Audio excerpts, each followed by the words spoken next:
بسم اللہ الرحمن الرحیم رب زدنی علما۔ ڈیئر اسٹوڈینٹس اینڈ لرنرز، السلام علیکم۔ کنجنکشن کے بعد اب ہم ڈسکس کریں گے 8ویں پارٹ آف اسپیچ، انٹرجیکشن کو۔ خوشی، غم، حیرت یا خوف وغیرہ کے اظہار کے لیے ہماری زبان سے بے ساختہ جو آواز یا لفظ نکلتا ہے اور ہمارے جذبات کا اظہار کرتا ہے، انٹرجیکشن کہلاتا ہے۔ انگریزی میں انٹرجیکشن کی تعریف یوں کرتے ہیں: A word or a sound that expresses some sudden feeling of joy, sorrow, wonder or fear. Interjections are spontaneous feelings or emotions of a person and are used mostly in spoken English to express emotions. Interjections are not connected to the rest of the sentence. Interjections have no grammatical value. If we remove the interjection, sentence is grammatically correct. Interjection is followed by the mark of exclamation without space.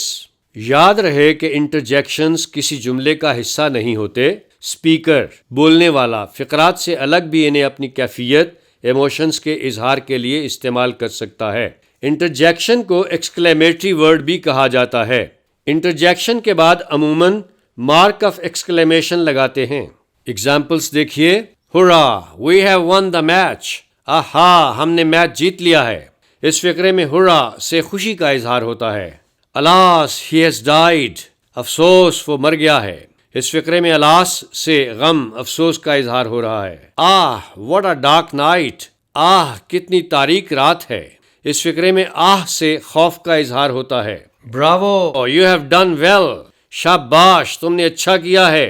اس فقرے میں خوشی کے اظہار کے لیے Bravo بطور انٹرجیکشن استعمال ہوا ہے۔ ہش ڈونٹ میک اے نوائز، ہش شور مت کرو۔ اس فقرے میں ہش سے تنبیہ کا اظہار ہو رہا ہے۔ فائی آن ہم، افسوس افسوس اس پر۔ اس فقرے میں افسوس کے اظہار کے لیے فائی کو بطور انٹرجیکشن استعمال کیا گیا ہے۔ مزید اگزامپلس دیکھیے: ouch you have stepped on my foot, ouch تم نے میرے پاؤں پر پاؤں رکھ دیا ہے۔ آؤ the baby is so sweet, آؤ بچہ کتنا پیارا ہے۔ Bingo your answer is correct, Bingo تمہارا جواب درست ہے۔ اوہ آئی ڈڈ ناٹ سی یو، اوہ میں نے تمہیں نہ دیکھا۔ Oops I broke the pen, oops میں نے قلم توڑ ڈالا۔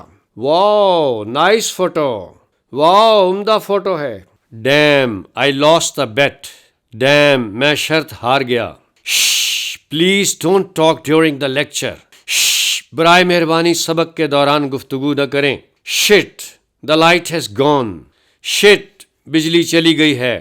Some group of words are also used as interjections. بعض اوقات الفاظ کا مجموعہ بھی انٹرجیکشن کے طور پر استعمال ہوتا ہے، جیسے Thank God you had a narrow escape in the accident. Thank God تم حادثے میں بال بال بچ گئے۔ For shame you behaved so badly. For shame تم بہت بری طرح پیش آئے۔ Well done he secured a good position in the examination. Well done اس نے امتحان میں اچھی پوزیشن حاصل کی۔ Ah well better luck next time, ah well اگلی دفعہ اور زیادہ خوش قسمت رہو۔ Good heavens my friend has turned against me, good heavens میرا دوست میرے خلاف ہو گیا ہے۔ ڈیئر اسٹوڈینٹس، آخری پارٹ آف اسپیچ آرٹیکل کو ڈسکس کرنے سے پہلے ایک اہم point function of a word کو سمجھتے ہیں۔ A word may act differently in different sentences. We are often unable to determine what part of speech it belongs to until we see it in a sentence. A word may be used as a noun in one sentence and as a verb in another. The most important fact about a word is its function or use in a particular sentence. ایک ہی لفظ مختلف فقرات میں مختلف کام کر سکتا ہے، اس لیے جب تک ہم کسی لفظ کو فقرے میں استعمال ہوتا نہ دیکھ لیں، ہم حتمی طور پر نہیں کہہ سکتے کہ یہ کون سا پارٹ آف اسپیچ ہے۔ ایک لفظ ایک فقرے میں ناؤن کے طور پر استعمال ہو تو دوسرے میں ورب کے طور پر استعمال ہو سکتا ہے، یا ایک ہی فقرے میں ناؤن اور ورب دونوں کے طور پر استعمال ہو سکتا ہے۔ ایک جگہ ایڈجیکٹو کے طور پر استعمال ہو تو دوسری جگہ ایڈورب کے طور پر استعمال ہو سکتا ہے. ایک سینٹنس میں ایڈورب کے طور پر استعمال ہو تو دوسرے سینٹنس میں پریپوزیشن کے طور پر استعمال ہو سکتا ہے. لہٰذا کسی بھی لفظ کے بارے میں اہم ترین بات یہ ہے کہ کسی فقرے میں اس کا کام یعنی فنکشن کیا ہے. اس کے کام یعنی فنکشن کو دیکھنے کے بعد ہی ہم کہہ سکتے ہیں کہ یہ کون سا پارٹ آف اسپیچ ہے. ایگزامپلس دیکھیے. محمد عرفان از اے فاسٹ باؤلر. محمد عرفان ایک تیز باؤلر ہے. اس فقرے میں فاسٹ بطور ایڈجیکٹو استعمال ہو رہا ہے کیونکہ یہ اپنے بعد والے ناؤن باؤلر کی وضاحت کر رہا ہے. محمد عرفان باؤلز فاسٹ. محمد عرفان تیز گیند کرتا ہے. اس فقرے میں فاسٹ بطور ایڈورب استعمال ہو رہا ہے کیونکہ یہ فقرے کے ورب باؤلز کی وضاحت کر رہا ہے.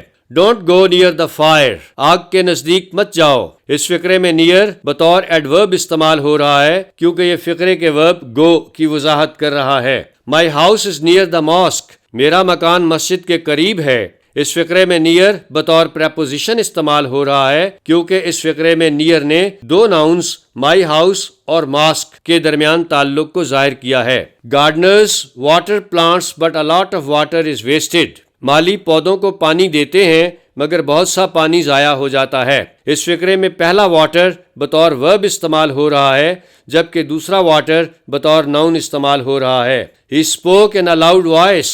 وہ اونچی آواز میں بولا.